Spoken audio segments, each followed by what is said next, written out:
Hey guys, it's your boys Jacko. So you either know or you don't. I wanted to set aside some time to reveal a theory I formulated based on some reading I've done over the last few days. In some of my early videos, I would always mention that most of my theories focus on the end of the series and doesn't have much value when it comes to short-term predictions. As we've been nearing the end of the series, I've been looking for places Tabata will start giving us answers to some of the series' big questions. As of now, I have a theory on how life and reincarnation may look in the series. It's been a bigger talking point on this channel as it has been prevalent in the series, but twins and counterparts have been becoming more and more mysterious. Starting in the early part of the series with the elves and their human counterparts, Tabata asserts that souls of the elves lingered over the Clover Kingdom waiting for a human with a similar wavelength to attach themselves to in order to follow the process of reincarnation. Then we have Asta and Liebe, who are twins with very similar backgrounds and come together to create a stronger, more ultimate being. In one of Lick's sons, while not both physical like Asta and Liebe, they are a mix of physical and spiritual to bring us a body holding two souls working in tandem. Noct and Morgan are two human twins who were both physical and have opposing attributes. It is my belief that the Foss were attempting to create a mage that held dark magic, as we see now that dark magic is very important when it comes to opening rifts between one world to the underworld. Not anticipating twins, the magic that would have been darkness split into two. What makes darkness physical would be stripped of what gives darkness its nature. Shadows have no mass, while light does. Light cloaked in shadow makes the shadow become a physical phenomena and produces darkness. The list really goes on, but we can't have this list without Julius and Lucius. A body that holds two souls like except one soul is taking advantage of the other. My thoughts on this is that Julius is the incarnation of Astaroth himself. Through some process, Astaroth has not just descended into the realm of the living, but may have fully rebirthed himself as a human. How this could possibly happen is what the theory given to you today should explain. But the common denominator here is that humans are not only the best intermediary force in existence, but they are the aspect of existence that has the most potential to reach true godlyhood. Before we get into the theory, make sure you leave a like and subscribe if this happens to interest you more by the end. Every chapter in Hino we get, the more lore we have introduced to us. I've said it time and time again, but while the specific lore is in fact different, the concepts and end goal remain the same. Through the various cultures and philosophies we have been through, they all lead back to the exact same source. In my Draconian Path playlist, better known as the Path of the Dragon, the concept of dragons is not necessarily surprising given the obvious name of the left-hand path of magic. But if you listen to all the chapters that I have read to you, you would understand while most of the verbiage and concepts of this was adopted by Western esotericists, the processes to ascend through each realm until the mage reaches godlyhood is very much rooted in and driven by Eastern philosophy. A lot of focus is put on meditation and chakras. So to dive a bit deeper into the Eastern philosophy, let's talk about something that will really get the Naruto stands foaming at the mouth. The 6 paths of pain, or the 6 paths of reincarnation. In Naruto, we are introduced to pain and the 6 paths of them. This is based on the Eastern belief known as the 6 paths of suffering, or 6 states of existence. I'll be going over what I found directly from the Japanese Buddhist statuary site to give us a better understanding on what this really means and how we can apply it to certain characters or groups within the series. Commonly translated in English as the 6 realms of karmic rebirth. Just like in Western beliefs, how good or bad you are in life dictates the next stage of your being in your next journey. If you're good, the common belief is that we ascend to a heavenly realm and experience eternal bliss. If we lead a life full of bad decisions, the belief is that we descend into the underworld faced with eternal damnation and torture. The belief in this Hindu philosophy is the same, but they have taken it to greater lengths with an end goal that all paths share, which is the quest to achieve enlightenment. Long before Buddhism's introduction to India, Hindu or Brahmin beliefs and traditions held sway.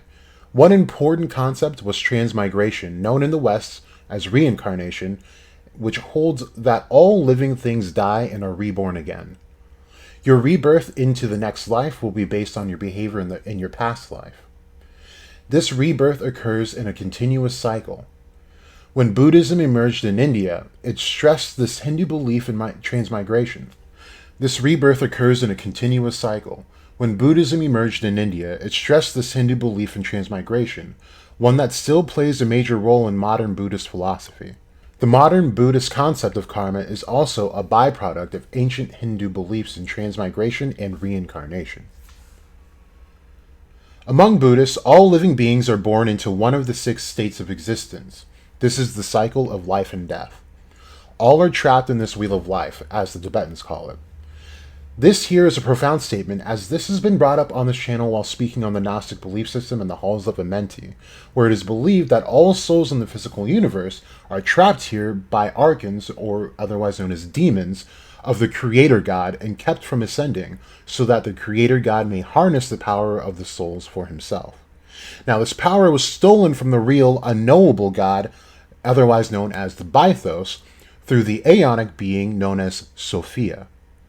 The only way to ascend past the archons and the Creator God is to abandon all temptations and detach oneself from all physical matters. This process is known as Gnosis to the Gnostics, which is just their term for enlightenment. All beings within the 6 realms are doomed to death and rebirth in a recurring cycle over countless ages. Unless they can break free from desire and attain enlightenment, further upon death, all beings are reborn into a lower or higher realm depending on their actions while still alive. This involves the concept of karma and karmic retribution. The lowest 3 states are called the 3 evil paths or 3 bad states. Let's talk about the 6 realms starting from the lowest and ending on the highest. And pay close attention because I will also be placing characters and groups to each path of existence to give us a visual understanding of what's happening. Also, keep in mind that the rank of a particular realm may not mean it is necessarily weaker than another, simply because of its lower placement. Now let's talk about it. The first and lowest realm is the Naraka path, or the beings in hell. This is the lowest and worst realm, racked by torture and characterized by aggression. I think it's obvious that the Devil's Eclipot fit here, but I think it's better to be specific to this realm belonging to supreme devils and not any lower ranking devils, and you will see why as we move into the higher realms. The second lowest realm is the realm of the hungry ghosts, otherwise known as the Preta path. This is the realm of hungry spirits characterized by great craving and eternal starvation. It's tough to firmly place a group of beings here, but I would speculate that the non-supreme devils fit here, which excludes high-ranking devils. As we see the devils that escape the underworld in the Spade Arc mention on a few occasions that the mana in the surrounding area tastes great, almost as if they've been starved of it, as it clearly does not exist in their realm. Aside from non-supreme devils, I would say that we have a few characters that exhibit very literal aspects of a hungry ghost. We have characters like Henry and Lucida, who are able to absorb the life force and or mana from everything in their immediate surroundings. We are unsure if Lucida was afflicted by a curse or if this was how she always was, but the vampiric trait can't be denied. The animal path is the third lowest realm and is the realm of animals and livestock, characterized by stupidity and servitude. This is an interesting path because it may slightly contradict what I said previously where I attributed non-supreme devils to the Preta path, but remember that the 3 lower realms of existence are all directly connected to hell, so all 3 of these aspects of existence will exist in the hell realm. I would say that this path correlates closely with Nox devils. They are the only pure animal devils that we have actually gotten to know in this series. They don't ever express any thoughts or intentions that connect to evil, but are actually very content serving Noct at a less than equal capacity. We even have Slotos and Wagner, who don't really show us any traits of being extremely smart. In fact, Slotos specifically may fit the category of stupid simply by his lack of interactions and the way he carries himself when he's not actively in union with Noct. Now, I would like to bring up the fact that there are videos on this channel that describe how Noct has introduced paganism into the series by the way he contracts with these devils. The fact that these devils are specifically animals shows that this could be very close to having a familiar as witches tend to have. Sometimes familiars are not willing participants to begin with. At times, witches in old pagan practices would capture a rogue or evil spirit of nature and make it serve them. Through their endeavors over time, the familiar becomes more pure until ultimately they are completely purified. Then the witch would release the spirit back into the world free from their clutches. The animal path is the highest realm of the three demonic realms, meaning they would be closest to purification and able to attain the next highest stage of existence, should their karma remain favored toward good. This brings us to the next path, the Asura path, which is the realm of anger, jealousy, and constant war. The Asura, or Ashura, are demigods, semi-blessed beings. They are powerful, fierce, and quarrelsome. Like humans, they are partly good and partly evil. This realm is a bit difficult to ascribe to a particular group of beings for a couple of reasons. This realm is debated among philosophies to either be the fourth of the hell realms or the fourth of the deva or godly realms. But maybe it can be split between the two. So here I will be placing the elves and high-ranking devils. Though the elves may not be described as being angry or in a state of constant war, we do see that with certain heavy stressors, they can be pushed to those lengths. Pushing elf even further, they do become dark elves. Zagrid says in a tone of familiarity with the process that the next stage of a despairing elf is becoming a dark elf. This shows us their connection to hell, making this realm make sense for it being both good and evil, and could be the fourth for either the hell realm or the deva realm, depending on their karmic state. On top of this, there is speculation out there that the Aesir connect to this realm, which, as we should know, are associated with elves and Norse lore. We also see Xenon and Lolopechka's transformation into full-bred devils, where they succumb to evil. Of course, Lolopechka's case was a bit different, as it was a forceful transformation, but Xenon became more and more violent and seemed to lose himself further into his fight with Yuno. We could debate that it was simply because Xenon was fighting a mage that easily could have been him if he kept his karmic standing on the good side. Another note I want to make about this path is that this is where you will find beings that have 6 arms and 3 faces, that live as one being at the same time as they live as 3 different beings. And as we know, we do have the theory that Lucius had separated himself into the triad. It might be cool to view in this light where he could fit into the Asura path. Lastly, this could be the realm of existence that the 4 great spirits live within. Here's the second highest realm. This realm is the human realm. It is inhabited by beings who are both good and evil. Enlightenment is within their grasp, yet most are blinded and consumed by their desires. This is very important, and of course can ascribe this to most humans in the 4 kingdoms. There are a few humans that may be an exception to this for a very specific reason that we will get into a little bit later, but understand that this is the only realm that has the ability to reach enlightenment. For all the information on enlightenment, be sure to check out the streams that I've done on this subject, as well as the Draconian Path playlist. And lastly, we have the Deva path. This is the realm of heavenly beings filled with pleasure. The Deva hold godlike powers. Some reign over celestial kingdoms, most live in delightful happiness and splendor, and they live for countless ages, but even the Deva belong to the world of suffering. For their powers blind them to the world of suffering and fill them with pride, and thus even Deva grow old and die. Some say that because their pleasure is greatest, so too is their misery. While this path may sound like it could belong to the elves as a whole, I would say that this may be specific to characters that have attained a 4-leaf grimoire, for it is their grimoire that brings them luck. The more mana you have in this world, the better life is and thus breeds happiness, but as we know all too well, 4-leaf grimoires don't just bring happiness and luck, but inevitably bring about ultimate despair. There are different levels of the Deva path, in and of itself. While we won't get into all of it, I will say that characters like Yuno would fit into the lowest Deva class because he is able to exist in a body within the human realm, whereas the higher Devas are actually invisible to those who have not awakened their third eye. The realm they live in is filled with delightful experiences that they may indulge in for thousands and thousands of years, but are doomed to never reach enlightenment because their attachment to these desires prohibit them from reaching that enlightenment.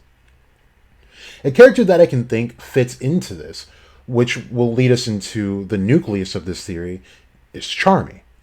We were introduced to Benzaiten via Ichika's description of Hino's past involving the five-headed dragon, also known as the Gozuryu in Japanese legends.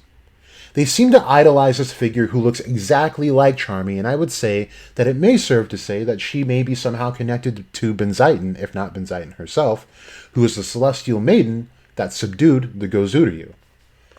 Charmy is more than obsessed with food and the pleasures of eating. Her power is practically unknowable, as we have never seen her lose, and she is won by a simple punch. Her and Yuno fit here because both exhibit an innate ability to absorb mana in the area and from spells around them, and use it for their own ends. Remember that the Devas are called Celestials.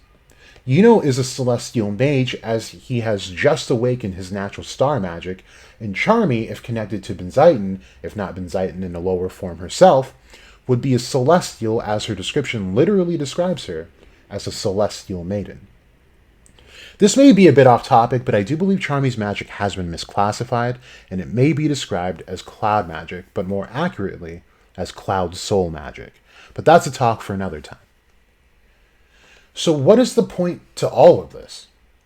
The point is that since the beginning, Tabata has been telling us that humans are the perfect intermediary force, as we see only humans making contracts with devils, and in cases like Charmy or Yuno, it seems as though they channel or are connected to higher beings. Then we have the Yami clan, and Yami most specifically. We observe that Yami has a heart akin to a high rank or supreme devil. Hino may be the realm of Devas, as the 8 legions of Devas include not only Benzaiten as part of the highest classification of Devas, named 10, but the second highest form of Devas are known as Ryu, or the dragons.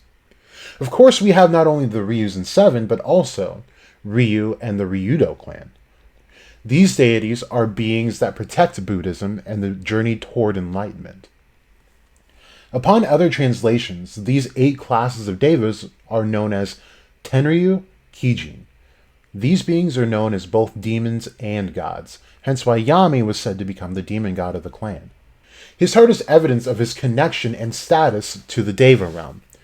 Though we don't know the circumstances of his arrival to the Four Kingdoms, Yami would have been booted to a lower stage of existence, as he would have gone from the Deva realm to the human realm. We have a page where Yami has just received his grimoire and looks depressed about it. Attaining a grimoire may have been viewed as living in a lower state than where he once was as a Deva. But the thing is that Yami may have misunderstood the implications of his human state. As said previously, the human realm is the only realm that can actually achieve enlightenment, and here's where some thoughts from other videos start to come in. In a video made over a year ago, I suggest that the human realm is the battlefield of gods, as Lucifer in the famous writing Paradise Lost is let into the realm of chaos by Beelzebub, and he leaves hell in the hands of Satan and Beelzebub. It is described that Satan wants to war with heaven directly, but Lucifer meddles in human affairs, and the only explanation in popular Western beliefs is that he was jealous of humans, but the fact of the matter is that these gods may be trying to pursue enlightenment and ascend even farther than the Devas, where the state of true godlyhood lies. The path to enlightenment is very complicated as it is simple. The vessel or human must balance both good and evil while maintaining a good karmic standing with the universe. This is even described in Buddhist philosophy as merit, a very specific word that has significant meaning to no other character than Julius. Lucius may be very aware of how humans are the only way to achieve enlightenment and make a pathway to become a god. To circle back to something I said in the beginning of this video, Astaroth did not simply make a contract with Lucius. I believe he somehow incarnated and became Julius, thus forgetting about his previous life, as this is what happens in every belief about reincarnation. On top of this, examine Julius's behavior and traits. His power was greater than any human, had no mark of origin on his grimoire, And as far as his attitude goes, he was highly connected to his desire to find more and more unique magic, and as described about the beings of the Deva Path, they cannot reach enlightenment due to their intense attachment to their desires. Then we look at Lucius, whose grimoire has two spades coming together. All around them seems to be dandelions, which symbolize rebirth. So my thought on Lucius specifically is that he was never stronger than Astaroth, but had a power and bargain Astaroth could not simply deny. If Lucius was able to understand that the human condition would grant any person, devil, or god the path of enlightenment, then it is a no-brainer for them to agree to a contract. On top of this, Lucius is able to incarnate souls as we see him do with Beelzebub's soul. If he incarnated Astaroth, then he could successfully take over Astaroth when the time was right. Though incarnation is big, this can't be the only factor here, as this does not simply give us the power of purification and becoming a paladin. Lucius shows us a very specific process where his form is first demonic, and then he proceeds to purify that power. Now this goes into the contract that he has active, which I believe is with Adramelech. Just recently, Tabata released a page where he drew Adramelech with a goat sitting atop his head. This is very significant as the goat represents Baphomet. Baphomet is not so much a demon than it is a state of being, and this state of being is equilibrium. This is the balance between good and evil, thus reaching enlightenment. Adramelech, being a solar deity, also explains the sun symbol on Lucius's forehead. He may be contracted to Adramelech in order to use the powers of both good and evil.